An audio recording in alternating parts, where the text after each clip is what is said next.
Jorge Contese, académico de la Universidad Diego Portales y doctor en Derecho de la Universidad de Yale.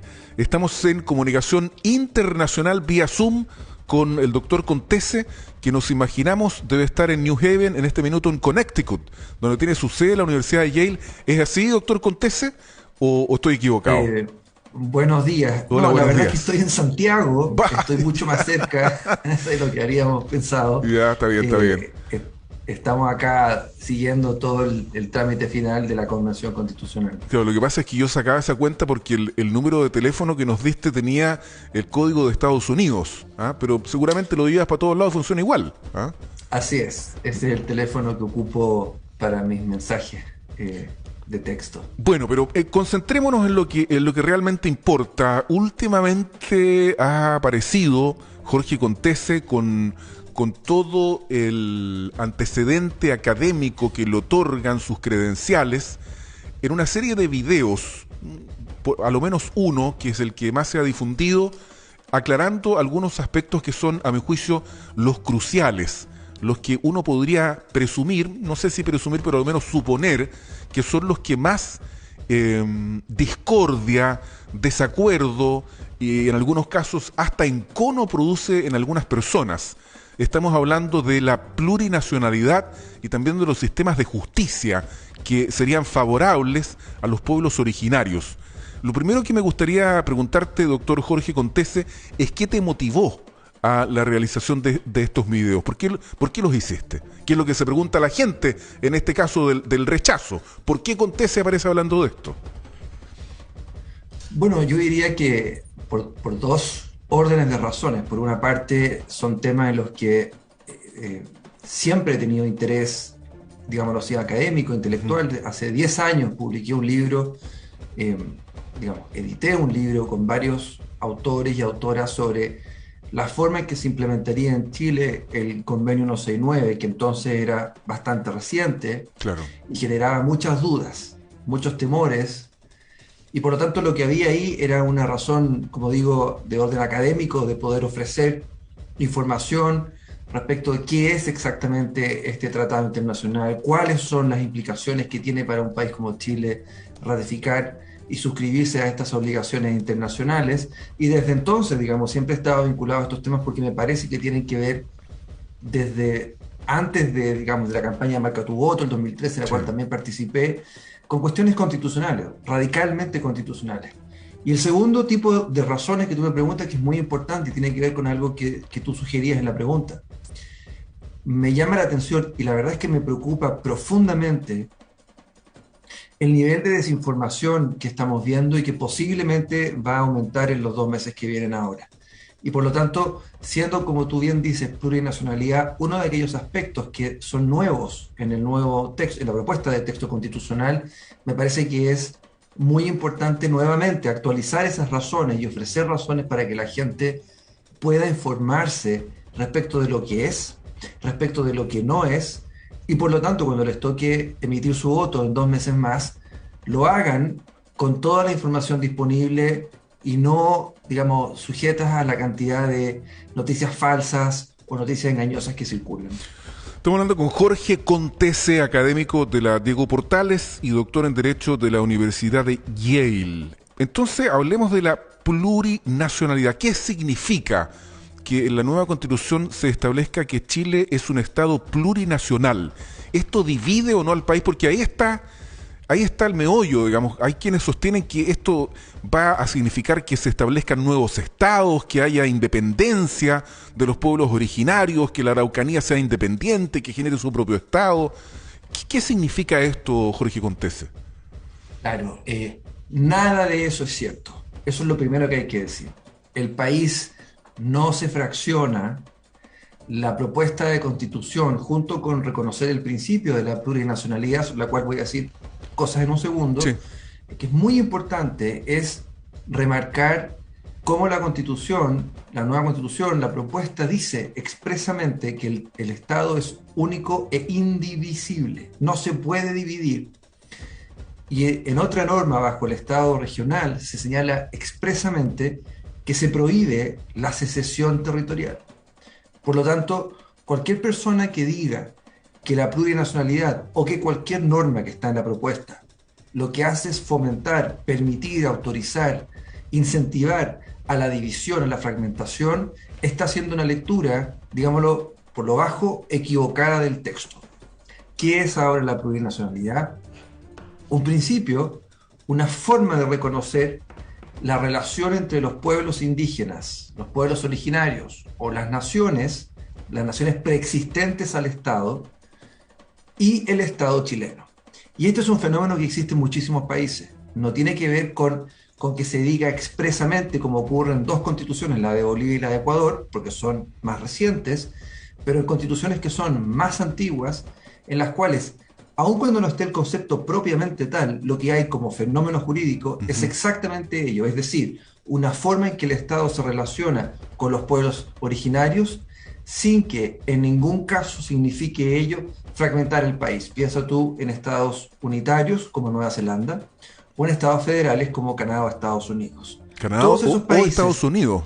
O sea, estamos en Estados Unidos, que sí, es un país federal, existen naciones propiamente tal, ¿verdad? Las primeras naciones, como se llaman también en Canadá, que han celebrado tratados con la Unión, que la Corte Suprema, hasta antes de la semana pasada, porque hubo un fallo que cuestiona de una forma importante esto, pero desde 1832, la Corte Suprema, que es quien interpreta la Constitución de Estados Unidos, sí, entiende expresamente que entre el Estado, entre la Unión y las tribus, las naciones, existen relaciones por las cuales el Estado reconoce espacios de autodeterminación, incluso como llaman allá de soberanía, una soberanía que es dependiente, sin que ello, que esto es lo importante, signifique en ningún caso que puedan escindirse del Estado. El Estado sigue siendo quien sujeta a todas las personas, y en este caso a todos los pueblos y los grupos dentro de su territorio. Entonces, habiendo despejado, Jorge Contese, la posibilidad de la secesión, ¿para qué se establece entonces la plurinacionalidad en el nuevo texto constitucional? Se ¿Con qué establece objeto? porque, como digo, es la manera en que se reconocen los derechos colectivos de los pueblos indígenas. Ojo, derechos colectivos que vienen de al menos un tratado internacional que está vigente en Chile desde 2009 y que por lo tanto ya es obligación, ya ha sido obligación del Estado chileno Que es el convenio respetar estos derechos 169. colectivos. El convenio 169, efectivamente. Entonces, lo que hace, lo que hace la propuesta es, como dijo la expresidenta de la Asamblea, Elisa Loncón, en Sí. un video que desafortunadamente ha sido, creo yo, mañosamente editado. Ella dice algo que es muy cierto, que si uno lo lee en la mejor luz, sin las imprecisiones, es fácil de entender. ¿Qué es lo que dice ella? Lo que ha hecho la propuesta de la Constitución es, comillas, actualizar la normativa interna. Esa es la expresión que ella ocupa, que es correcta. Actualizar. Es decir, tenemos hoy día un texto constitucional vigente que, a diferencia de los países de América Latina, no da ningún tipo de reconocimiento a los pueblos indígenas. ¿Qué es lo que hace? Los reconoce. ¿Cómo lo hace? Con el principio de la plurinacionalidad que irradia al resto del texto del entramado constitucional. Es eso. Jorge Contese, uno ha visto, y yo no estoy asumiendo una postura en este minuto del apruebo o del rechazo, simplemente uno analiza y trata de comprender los fenómenos que se están produciendo, y uno ha visto que hay en el discurso de algunos convencionales o exconvencionales a esta altura ya a partir de un ratito más, también de algunos políticos, un nivel de encono hacia los pueblos originarios producto de esta supuesta desigualdad ante la ley, que a mí francamente me sorprende y me llama mucho la atención. Entonces, a mí me gustaría, si es que pudieses por favor aclarar esto de los sistemas de justicia, que es uno de los argumentos que se esgrimen para decir que los pueblos originarios estarían en una posición privilegiada respecto del resto de los habitantes del país. Dicen incluso que tendrían su propio sistema de justicia, vale decir, podrían resolver sus asuntos, es decir, entre un pueblo originario y un no originario, favorable siempre a ellos. Claro. ¿Cómo puedes analizar ese fenómeno en particular, Jorge Contese, por favor? Claro. La palabra que tú ocupas es algo que que yo me he visto ocupando y escuchando últimamente, y es cierto, ¿ah? Hay no solo ignorancia, que la gente no tiene por qué saber estas cosas, son fenómenos efectivamente nuevos, Sí. y la obligación de quienes entendemos es explicar estos fenómenos. Pero es llamativa la actitud efectivamente, no solo de prejuicio, sino efectivamente de encono que uno encuentra en algunos sectores. Vamos a la pregunta de fondo, que es lo importante. Se reconoce a nivel de la Constitución el principio no solo del pluralismo, de la plurinacionalidad, sino también del pluralismo jurídico. ¿Qué significa esto? Que efectivamente a los pueblos indígenas, al otorgarse ciertos espacios de autonomía, se les da el derecho colectivo, que se reconoce a nivel internacional. Nuevamente, no hay nada nuevo acá, se están actualizando normas para que en ámbitos que van a estar restringidos y acotados por la ley. Esto no es una especie de ley de la selva, cualquiera hace lo que quiere, no, será el Poder Legislativo el que, siguiendo el principio de la plurinacionalidad y aplicando el principio del pluralismo jurídico, va a determinar con exactitud qué materias caerán bajo conocimiento de la jurisdicción indígena, qué materias no serán conocidas por la jurisdicción indígena. Y eso es un debate legislativo que vamos a tener que dar. Quedarse. Exacto. Y por lo tanto, ahí la Constitución no toma postura sobre esto, ¿no? Hay gente que dice, hubiera sido bueno que la Constitución detallara esto. Y hay argumentos a favor y en contra, porque las constituciones que son de detalle constriñen en demasía la posibilidad del Poder Legislativo de poder adecuar esas políticas cuando existen cambios sociales que lo requieren, ¿verdad? Si tú tienes algo en la Constitución, es evidentemente más difícil modificarlo cuando lo tienes en la ley. Por lo tanto, se establece el principio y será obligación de la ley establecer nítidamente cuáles son las formas de relacionar, cuáles son los ámbitos de competencia de cada una de las jurisdicciones.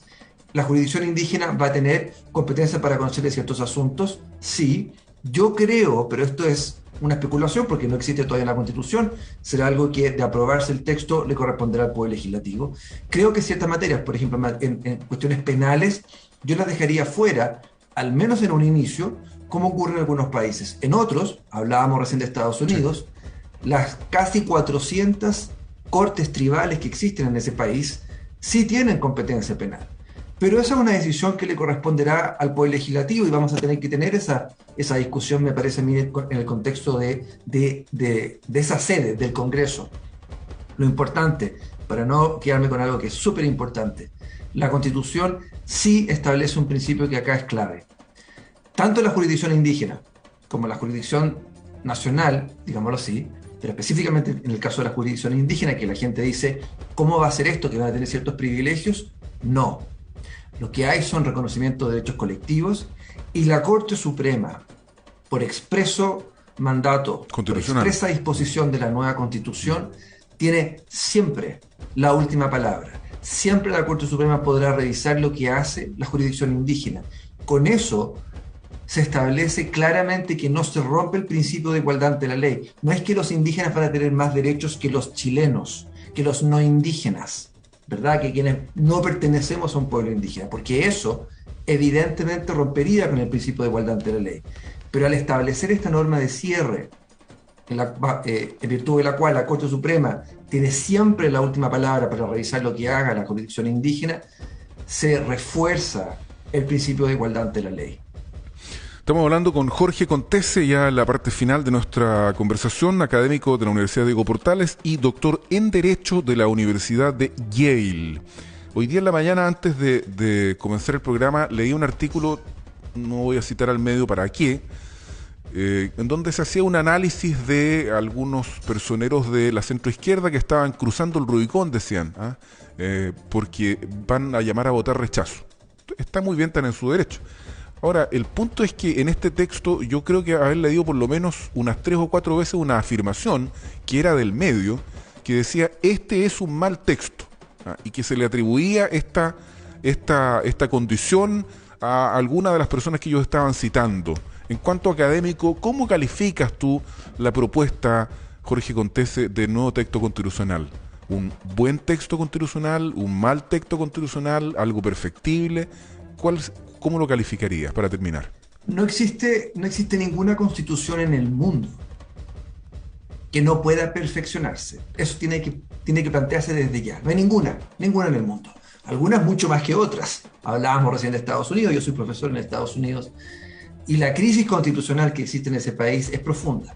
Vamos a Chile. Hace un par de semanas atrás hubo un seminario internacional acá en Santiago sobre teoría constitucional.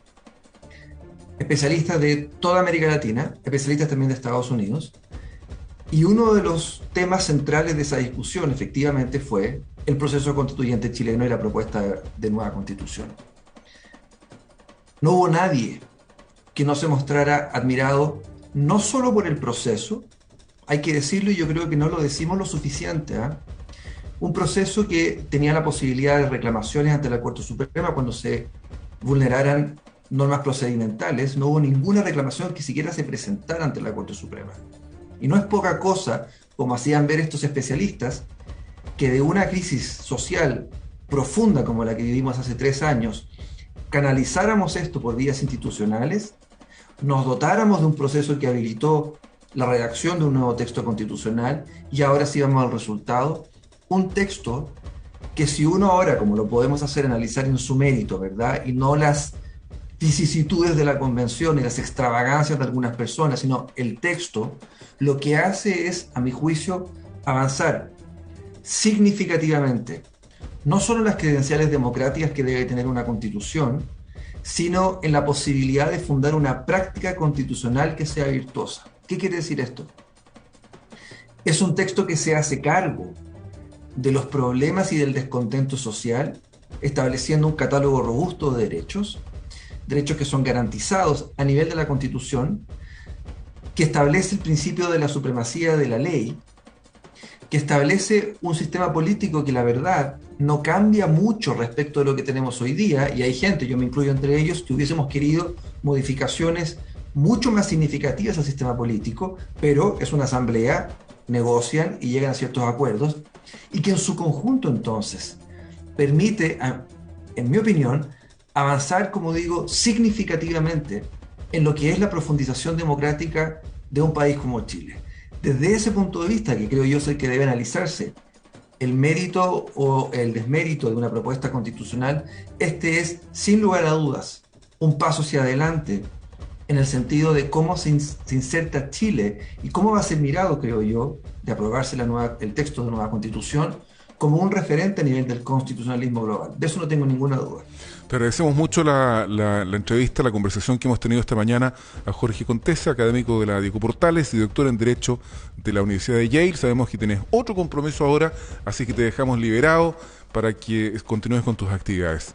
Te mandamos un abrazo y de gratitud además por haber estado con nosotros esta mañana de lunes. Muchas gracias. No, por favor, muchas gracias a ustedes por la invitación. Muy buenos días, Jorge Contese. 8 de la mañana con 27 minutos. Ahí están. Más elementos para que ustedes puedan decidir, ojalá informarse, para poder votar el próximo 4 de septiembre el apruebo o el rechazo del nuevo texto constitucional. Recordemos que hoy ocurre un hito importante. A las 10 de la mañana, en la sede del ex Congreso Nacional en Santiago, la Convención Constitucional, antes de disolverse, le entrega al presidente de la República, Gabriel Boric Font, el texto de la nueva Constitución, y el presidente será quien convoque a la jornada plebiscitaria del próximo 4 de septiembre, exactamente en 2 meses.